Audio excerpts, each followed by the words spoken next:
आज हम चैप्टर 14 शुरू करेंगे। पार्शियल डेरिवेटिव्स की बात करेंगे।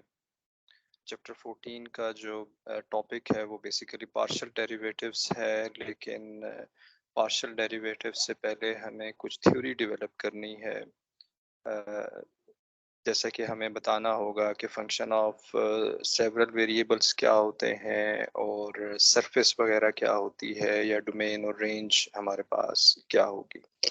चैप्टर 13 हमने सीखा है। चैप्टर 13 सिर्फ और सिर्फ प्लेन और स्पेस कर्व के हवाले से बात थी। प्लेन कर्व के लिए आपको प्लेन चाहिए, स्पेस कर्व के लिए आपको 3 डायमेंशनल कोऑर्डिनेट सिस्टम चाहिए होगा। 3 डायमेंशनल कोऑर्डिनेट सिस्टम में हमने कर्व सिर्फ प्लॉट किए थे।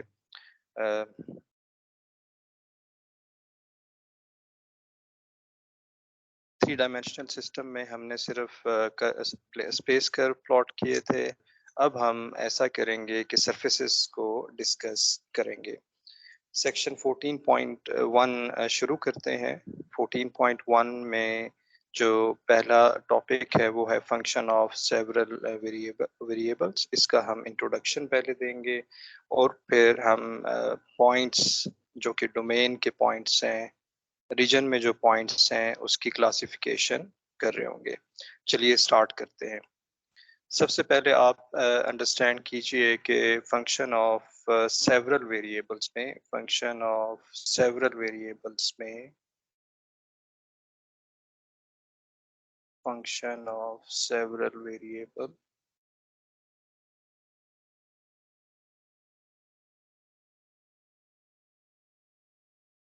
इसमें हमारे पास एक आउटपुट है और एक से ज्यादा इनपुट है। इसको हम कहते हैं फंक्शन ऑफ सेवरल वेरिएबल्स। जब आपने कैलकुलस 1 या सिंगल वेरिएबल कैलकुलस की बात की थी, वहां पर आप लिखा करते थे y is equal to F of X. यहाँ पर हम कहते थे कि this is single variable calculus और फंक्शन सिर्फ एक वेरिएबल पे डिपेंड करता है। इसका जो रिजल्ट आया करता था वो कुछ आपके पास इस तरह से होगा कि एक्स वाई कोऑर्डिनेट में कोई कर्व बन रही होगी। जब आप फंक्शन ऑफ सेवरल वेरिएबल की बात करते हैं, यहाँ पर आपको एक्स वाई कोऑर्डिनेट सिस्टम में नहीं जाना होगा, बल्कि आपको 3 डायमेंशनल कोऑर्डिनेट सिस्टम में जाना होगा और यहाँ पर आपको सरफेस मिला करेगी। पहले कुछ एग्जांपल्स देखते हैं। सबसे पहले एग्जांपल है volume of circular cylinder pi R square H. ये है वॉल्यूम ऑफ सर्कुलर सिलेंडर।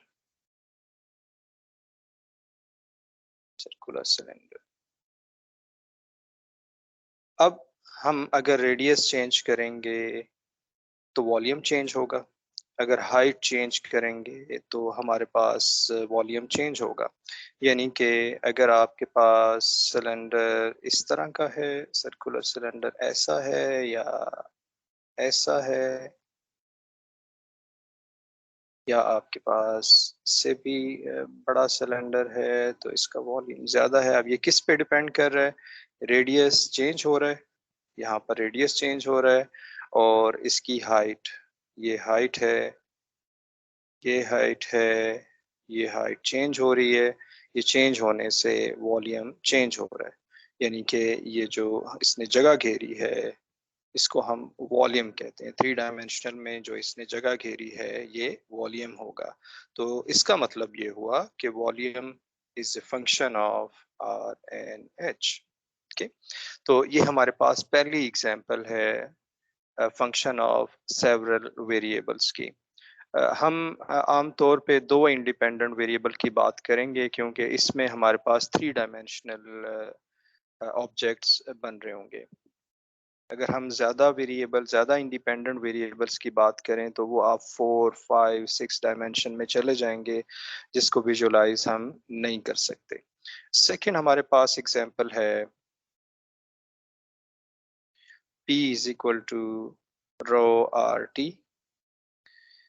आपको पता है कि ये इक्वेशन ऑफ स्टेट है। फिजिक्स में, फ्लूइड मैकेनिक्स में ये इक्वेशन अपीयर होती है, equation of state, equation of state. अब ये प्रेशर है, प्रेशर लेफ्ट साइड पे प्रेशर है, रो हमारे पास डेंसिटी है और टी हमारे पास टेम्परेचर है, आर जो है ये एक कांस्टेंट है। अब प्रेशर है तो ये प्रेशर किसका है? ये बेसिकली गैस का प्रेशर है। तो गैस का प्रेशर है, इसमें ये गैस की डेंसिटी पे डिपेंड करता है रो, और हमारे पास टेम्परेचर जो कि प्रोवाइड किया जाता है, टेम्परेचर ऑफ द गैस, ये इस पे प्रेशर डिपेंड कर रहा होता है। आर क्योंकि कांस्टेंट है तो इस पे डिपेंडेंसी प्रेशर की नहीं होती। ये हमारे पास सेकंड एग्जांपल है जो कि फ्लूइड मैकेनिक्स से हमने ली है। थर्ड हमारे पास है, फॉर एग्जांपल आप कहते हैं कि हमें टेम्परेचर किसी कंट्री, किसी सिटी का चाहिए और ये डिपेंड करता है एक्स और वाई पे। अब यहाँ पर एक्स हमारे पास क्या होगा? लॉन्गिट्यूड होगा, लॉन्गिट्यूड होगा, और वाई लैटिट्यूड होगा, लैटिट्यूड होगा। okay? क्योंकि आपको पता ही है कि जो हमारी अर्थ है, इसमें, इस अर्थ में किसी भी सिटी, कंट्री को हमने अगर लोकेट करना हो तो वो हम लोकेट कर सकते हैं लॉन्गिट्यूड और लैटिट्यूड से। किसी भी जगह पे कोई भी कंट्री है, उसका हमारे पास जो लोकेट करने का तरीका है वो ये है कि हम लॉन्गिट्यूड और लैटिट्यूड से बात करते हैं। तो अगर फॉर एग्जांपल यहाँ पर कोई कंट्री है तो इसका हमें लॉन्गिट्यूड, लॉन्गिट्यूड और लैटिट्यूड पता होगा, लैटिट्यूड पता होगा। तो अगर आप इस कंट्री का टेम्परेचर देखना चाहेंगे तो वो लॉन्गिट्यूड और लैटिट्यूड पे डिपेंड करेगा। तो ये हमारे पास थर्ड एग्जांपल है फंक्शन ऑफ सेवरल वेरिएबल की। ओके, तो आई होप कि आपको ये क्लियर हो गया। फंक्शन ऑफ सेवरल वेरिएबल, ये कुछ एग्जांपल्स हैं। हमारे पास कई एग्जांपल्स आती हैं कि जहाँ पर हमें सिंगल वेरिएबल कैलकुलस से हट के बात करनी होती है और सेवरल वेरिएबल्स पे हमने जाना होता है। आइए अब आगे चलते हैं। हमने डिफाइन कर लिया कि हमारे पास कोई भी फंक्शन है, वो कुछ ऐसे लिखा जाएगा सेवरल वेरिएबल में। अगर हम जनरल बात करें तो वो कुछ ऐसे लिखा जाएगा x1 x2 up to xn। यहाँ पर xn इंडिपेंडेंट वेरिएबल्स हैं, यहाँ से यहाँ तक x1 से xn तक इंडिपेंडेंट वेरिएबल्स हैं जो कि हमारी डोमेन है। आप अगर सिंपली इसे कहें तो ये डोमेन है, और w हमारे पास रेंज है। आप सोच रहे होंगे कि x1 x2 xn तक कैसे पॉसिबल है? जब हमने डेफिनेशन की बात करनी होगी तो हमें जब डिफाइन करना है फंक्शन तो उसको फाइनाइट डायमेंशन में डिफाइन करना होता है। फाइनाइट डायमेंशन हमारे पास एन डायमेंशन में, आप कह लें कि एन डायमेंशन में हमने डिफाइन उसको करना होगा। आल्दो कि हम थ्री डायमेंशनल पे बात करते हैं और थ्री डायमेंशन हम उसको विजुलाइज भी कर सकते हैं। तो ये हमारे पास जनरल फॉर्म है, general form, general function of several variables, of several variables.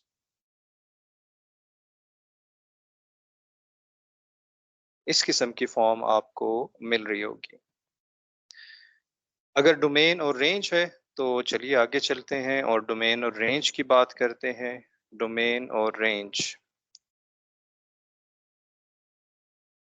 Domain and range, domain and range. Function for example हमारे पास है z is equal to y minus X square, यानी कि z जो है x और y पे डिपेंड कर रहा है। आप ये देखिए कि सिंगल वेरिएबल कैलकुलस में जब हम कोई फंक्शन लिखा करते हैं तो वो होता है y is equal to sine X. अब यहाँ पर ये जो x है ये सिर्फ इस x एक्सिस पे होगा और x एक्सिस से एक नंबर आपको मिल रहा होगा, x बिलोंग करेगा r से।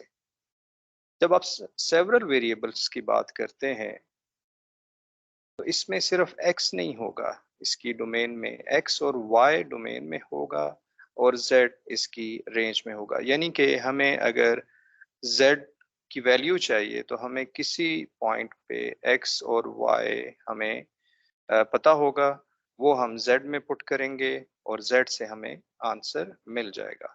तो यहाँ पर जो डोमेन होगी वो X Y belong to R square होगी। ठीक, सिंगल वेरिएबल में एक्स बिलोंग टू आर हुआ करता है, यानी कि एक नंबर हुआ करता है। यहाँ पर दो हमारे पास नंबर होंगे या उसे हम आर स्क्वायर कह रहे होते हैं। तो आप देखिए हमारे पास जो पहला फंक्शन है इसमें z हमारे पास है y माइनस एक्स स्क्वायर। अब इसकी डोमेन क्या होगी? इसकी डोमेन क्या होगी? इसकी डोमेन क्या होगी?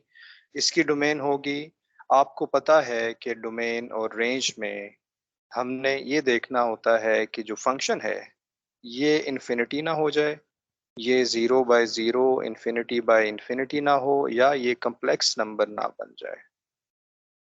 तमाम ऐसे पॉसिबल, अगर हम रियल कैलकुलस की बात कर रहे हैं या रियल एनालिसिस की बात कर रहे हैं, कम्प्लेक्स एनालिसिस की बात करेंगे तो हम पॉसिबली कम्प्लेक्स नंबर को अलाउ कर रहे होते हैं। अब हम देखते हैं कि इसकी डोमेन में हमारे पास क्या चॉइस है। हम कहेंगे कि y माइनस एक्स स्क्वायर की चॉइस ये है कि इसको ग्रेटर देन और इक्वल टू 0 होना चाहिए, ताकि हमारे पास यहाँ कम्प्लेक्स ना आ सके। इन्फिनिटी नहीं आ सकता है क्योंकि ये डिनोमिनेटर न्यूमरेटर नहीं फॉर्म बन रही न्यूमरेटर और डिनोमिनेटर की। तो ये हमारे पास डोमेन होनी चाहिए और इसकी जो रेंज है, अगर हम रेंज की बात करें तो रेंज हमारे पास, यानी कि इसका क्या आउटपुट, पॉसिबल आउटपुट आ सकता है। इसका पॉसिबल आउटपुट जो मिनिमम वैल्यू 0 आएगी और ये इन्फिनिटी तक जा रहा होगा। सेकेंड एग्जाम्पल देखते हैं। सेकेंड एग्जाम्पल है z is a function of x और y। इस मरतबा हमारे पास न्यूमरेटर और डिनोमिनेटर की फॉर्म है, यानी कि फ्रैक्शन हमारे पास है, रेशो है। तो यहाँ पर अगर आप डोमेन की बात करेंगे तो आपको पता चल रहा है कि डोमेन तब इसकी इन्फिनिटी 0/0 इसको हमें अवॉइड कर सकेंगे जब ये नॉट इक्वल टू 0 हो। अब इसका आउटपुट क्या हो सकता है? इसका आउटपुट हमारे पास माइनस इन्फिनिटी यानी negative, negative real number, 0 union 0 to infinity, यानी कि 0 कभी भी इसका आउटपुट में नहीं आ सकेगा, जिसको हमने अवॉइड किया है। क्योंकि हम इस तरह से अगर लिखेंगे minus infinity to infinity, output एक चीज याद रखनी है आपने कि output is just a number, output is just a number, इसलिए हम इसको इंटरवल की फॉर्म में लिख रहे हैं।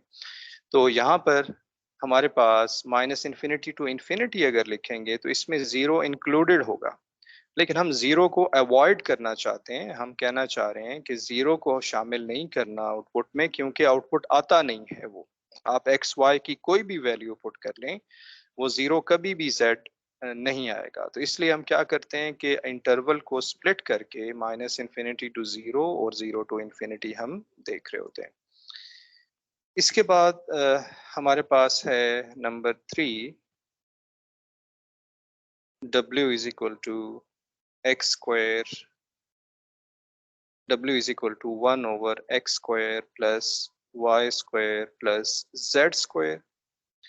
यहाँ पर साइमल्टेनियसली डोमेन की अगर हम बात करें तो साइमल्टेनियसली एक्स वाई जेड जो है वो 0 नहीं होने चाहिए, यानी ओरिजिन नहीं होना चाहिए। ओरिजिन के अलावा तमाम वैल्यूज़ आ सकती हैं। मिसाल के तौर पे YZ अगर 0 है और X 1 है तो 1 स्क्वायर प्लस 0 हमें कोई इश्यू नहीं है W की वैल्यू में, आउटपुट में कोई इश्यू नहीं है।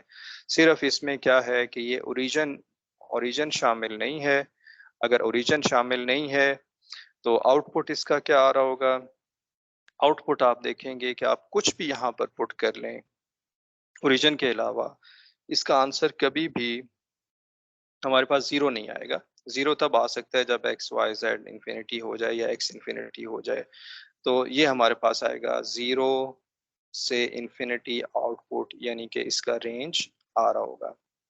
ठीक है? तो ये हमारे पास जो है फंक्शन ऑफ सेवरल वेरिएबल्स की एग्जांपल है। इसके बाद हम हम डिफाइन करते हैं कि जो हमारा डोमेन है वो कैसे डिफाइन होगा। तो हम सबसे पहले जो डेफिनेशन लेकर आएँगे वो है इंटीरियर पॉइंट। अब ये हमने याद रखना है कि हम इंटीरियर पॉइंट की जब बात कर रहे हैं, तो ये बेसिकली डोमेन में बात कर रहे हैं कि डोमेन के इंटीरियर पॉइंट क्या होते हैं, डोमेन के बाउंड्री पॉइंट क्या होते हैं, इसको अभी हम देखेंगे। हमारे पास इंटीरियर पॉइंट की डेफिनेशन ये है कि कोई भी आप डिस्क बनाएँ, हमारे पास जो रीजन है, रीजन में कोई भी डिस्क बनाएँ, तो वो डिस्क पूरी बन जानी चाहिए रीजन में। ठीक है? मिसाल के तौर पे ये एक डोमेन है। जैसा कि मैंने पहले आपको बताया, ये डोमेन आपके पास यहाँ से आ रहा होगा, एक्स, वाई से आ रहा होगा और एक्स, वाई में जब आप सिंगल वेरिएबल कैलकुलस की बात करते हैं, तो यहाँ पर आर इंटरवल मिल रहे होते हैं। ठीक? जब आप सेवरल वेरिएबल की बात करते हैं, तो आपको रीजन मिलता है। इसको हमने ज़हन में रखना है कि हमारे पास जब 3R क्यूब होता है, तो जो डोमेन इसकी होती है, ये रीजन होती है, ये इंटरवल नहीं होते हैं। यानी यहाँ से रीजन क्या होगा? सर्कल डोमेन हो सकती है, हमारे पास ये डोमेन हो सकती है, हमारे पास इलिप्स डोमेन हो सकती है, हमारे पास कंप्लीट एक्स वाई डोमेन हो सकती है, तो ये रीजन कहलाएगा। इस रीजन के पॉइंट्स कैसे होंगे, उस पे अभी हम बात कर रहे हैं। इंटीरियर पॉइंट ये होते हैं कि कोई भी आप ओपन डिस्क बना सकें, कहीं पे भी ओपन डिस्क आप बना सकें, कहीं पे भी आप ओपन डिस्क बना सकें। तो अगर ये इस डेफिनेशन को सैटिस्फाई करता है, तो ये जो पॉइंट्स होते हैं, ये जितने पॉइंट्स हैं, ये कहलाते हैं इंटीरियर पॉइंट। इंटीरियर पॉइंट किसके? इंटीरियर पॉइंट इस रीजन के। ये डेफिनेशन है। ओपन डिस्क डिस्क का आपको पता है एक सर्कल होता है। सर्कल हमारे पास कुछ ऐसे होगा और ये अगर डिस्क की बात करें तो डिस्क हमारे पास फिल्ड होती है। फिल्ड होगी, डिस्क इज फिल्ड। ओके, उस पे हम बाद में बात करेंगे कि ओपन डिस्क क्या होती है, क्लोज डिस्क क्या होती है। नेक्स्ट हमारे पास है बाउंड्री पॉइंट। मैं इंटीरियर पॉइंट का एक और डेफिनेशन अगर कहते हैं कि ये हमारे पास इंटीरियर पॉइंट है, तो ये इंटीरियर पॉइंट नहीं है, क्योंकि यहाँ आप जितना भी डिस्क बना सकें वो हमेशा इस रीजन से बाहर चली जाएगी। इसका मतलब है कि ये इंटीरियर पॉइंट नहीं है। यहाँ पर आप फॉर एग्जांपल इसको देखना चाहते हैं, इस पॉइंट को मैं इसको ग्रीन कलर में लिख लूं। ये अगर आप देखना चाहते हैं कि ये क्या इंटीरियर पॉइंट है या नहीं है, तो आप रेडियस कम कर देंगे, लेकिन वो इंटीरियर में ही रहेगा, तो वो इंटीरियर पॉइंट हमारे पास होगा। नेक्स्ट है boundary point. Boundary point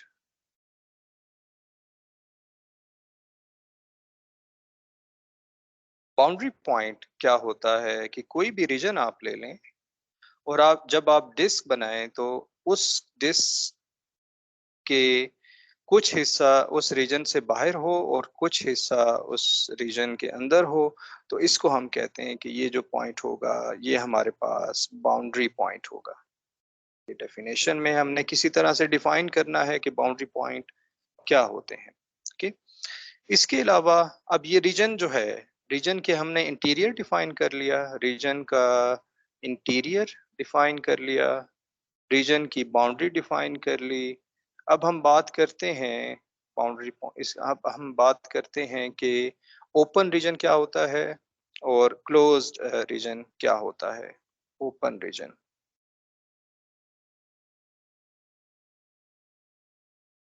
open reason हमारे पास कोई भी आप डोमेन देखें, डोमेन में ये होगा, डोमेन में अगर हमारे पास बाउंड्री शामिल नहीं है, बाउंड्री शामिल अगर ना हो, बाउंड्री शामिल ना हो और सिर्फ इंटीरियर शामिल हो, सिर्फ इंटीरियर शामिल हो, इसको अगर हम रेड कलर में लिख लें, सिर्फ अगर इंटीरियर शामिल हो तो ये कहलाता है ओपन रीजन। अगर सिंगल वेरिएबल कैलकुलस में बात करें तो वहां पर ये ओपन इंटरवल हुआ करते हैं, ए बी, ये ओपन इंटरवल आपके पास हुआ करते हैं। कोई भी आर है, उस आर पे ये ए है, ये बी है, तो ये जो इंटीरियर पॉइंट अगर हो तो इसको हम ओपन इंटरवल कहते हैं। क्योंकि थ्री डायमेंशनल में सेवरल वेरिएबल में आपके पास रीजन बन रहे होते हैं, तो ये रीजन जो है ये आपके पास ओपन रीजन कहलाएगा। क्लोज्ड रीजन,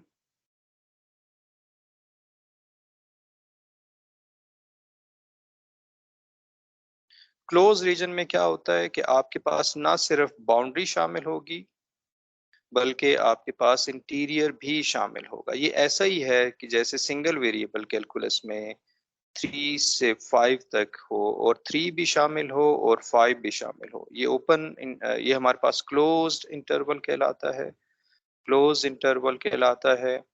तो इसमें 3 और 5 भी शामिल है और इंटीरियर भी शामिल है, तो इसको हम कहते हैं closed interval in single variable calculus. और ये रीजन जो है इसमें अगर बाउंड्री भी शामिल हो और इंटीरियर भी शामिल हो तो ये हमारे पास कहलाता है closed region, closed region. Thank you for watching.